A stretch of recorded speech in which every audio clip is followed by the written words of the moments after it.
Pagbabago ng tono ng Malacanang ukol sa ICC, nirerespeto ni Vice President Sara Duterte. Habang Senator Ronald Bato de la Rosa, duda naman na makakakuha ito ng suporta sa pagbabalik ng Pinas sa ICC sa Senado. Narito ang ating balitang A to Z. Suportado at hindi minamasama ni Vice President Sara Duterte ang tila pagbabago ng tono ng Malacanang ukol sa investigasyon ng International Criminal Court sa drug war ng kanyang ama, ang dating Pangulong Rodrigo Duterte.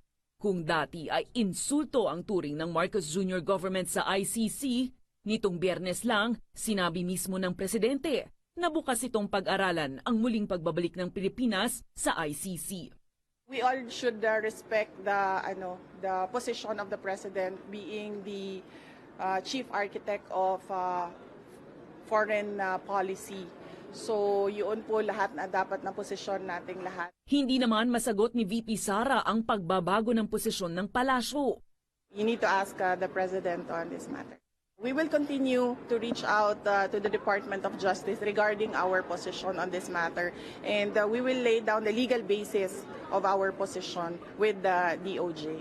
Ang dating hepe ng kapulisan at nanguna sa drug war ni Duterte na si Senator Ronald Bato de la Rosa naman, hindi kumbinsidong mailulusot sa mataas na kapulungan ang pagbabalik ng Pinas sa International Tribunal.